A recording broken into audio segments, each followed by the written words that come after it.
Let me ask about value for the money for a minute on this. I mentioned the price in the 30 to 35,000 range.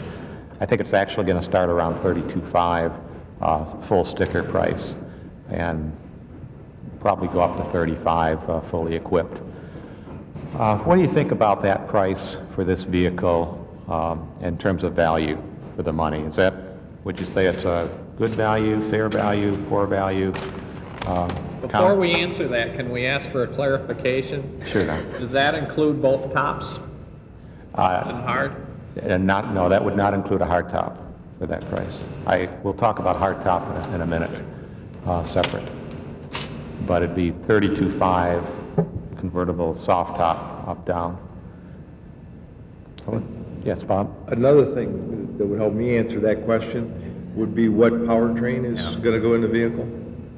Powertrain, I believe, is a 3.9 8-cylinder. I don't have the specific horsepower. It is an 8-cylinder. 8-cylinder, yes.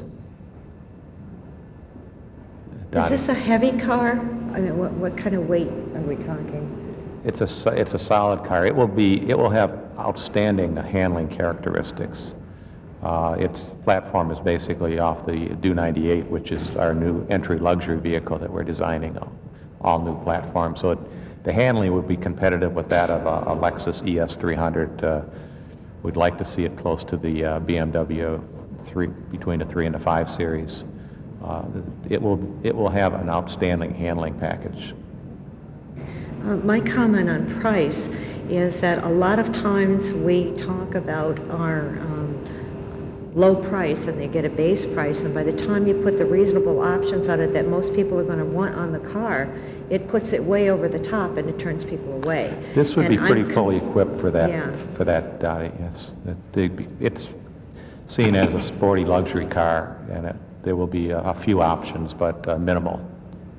I would expect on this kind of a car, with its lean towards the luxury side, I would expect that it would have an optional voice-activated cellular phone. It would have a CD changer available, those kind of options. Sometimes we don't offer those options that people who would go for this kind of car or our competitors do have on their cars. Are those things planned? It will have the latest features on it, definitely. Someone gave me a note. It is a 3.9 liter V8, 245 horsepower, so it would be a good performance car too, fast. Getting back to value for the money and the 32.5, what do people think? Yeah, that's good. Good. Pretty good? Yeah, I think that's good. Okay. You're probably going to see a Mustang sitting next to it with a GT and a V8 at 25, so that was the kind of comparison I was making, which makes it good value. Yes. I think that's low. You're talking a I Thunderbird. think the marketing people like that comment. I Or think dislike it, the- actually. I think the The market beanies that. like it. I guess I'm thinking that we're talking volumes of maybe mid-20s, 25,000 a year type of thing. Obviously, we have other convertibles in our stable, Mustang, Jaguar, who we should, to me, it's like the mid between a nice Cobra convertible and a Jaguar. 32, maybe, as you say, that may be a good starting point. But you're talking about my next car, and I guess I kind of expected to pay that much, 40 type of thing, for all the features that Dottie is listing. Okay, thank you. Karen? I really think that you need to keep this under 35, or otherwise you're going to lose that typical, or that Thunderbird audience, lose that Thunderbird market. And if we could put the hardtop back on for a minute, please. I'd like to talk now about the hardtop. How many of you have hardtops on your existing convertibles? So most of you. Do you, in fact, use them? Use the hardtop in the winter? Let me just show hands. How many use the hardtop? How many use the car in the winter? Yeah, that's true. How many use the hardtop I use it to store. That's all. You- Never use that. Oh, you store it with the hardtop on. Gene? I use mine particularly for show because in the judging contest and the shows, that's really when the car looks the best. When I drive, I use the convertible, but for show, I use the hardtop. Okay. John? Well, when I drive my car into the... Could you stop the car from spinning, please? Sorry, John. I usually don't put my car away until October or so. And when it gets that late in the year, sometimes it's too cold with the top down. And I like to drive with the hard top on. Especially if I have to park it somewhere even around here. Okay, Roger? Makes it a little more secure if I'm not going to be with the car the whole time. And I would assume if it's a car that you're going to buy that you'll be driving out all year round, you certainly would, I think a hard top would be a definite Okay. plus. Roger?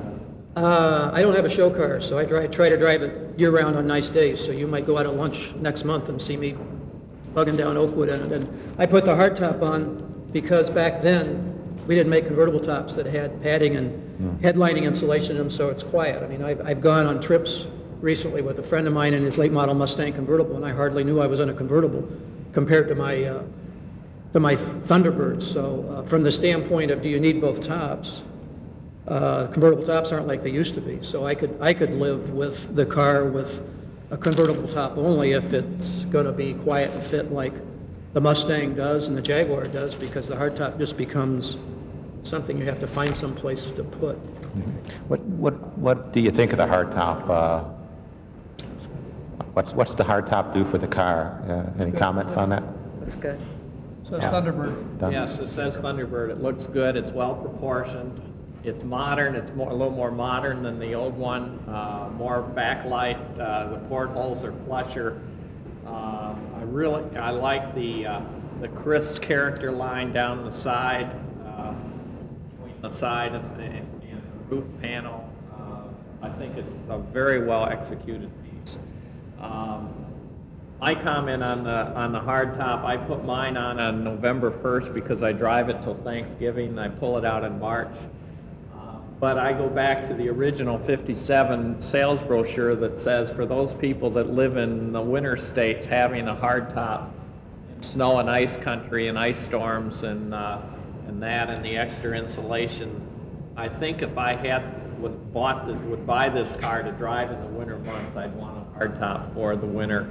And then, as the rest of the group says, I'd probably take it off and leave it in the garage from May until October. Let me hear from someone else in terms of the image of what the hardtop would do for the car. David? Yeah, I think that the hardtop is really successful. I think it really looks good. It looks like a Thunderbird, even before the roof's put on. You can tell it's a Thunderbird hardtop. I think it goes extremely well with the rest of the vehicle. I think it's excellent. Okay. Someone else on that? Yeah, don't mess with the hardtop. It really looks good. It makes the car, I think, even look more elegant, with the hardtop over the convertible top. Once you put that top on it, I think it makes it unmistakably Thunderbird. So as you struggle with the rest, I think that top just really says Thunderbird for the whole car. Well, what do you think, Bill? That's Thunderbird. Car is so close, and that just is the final touch.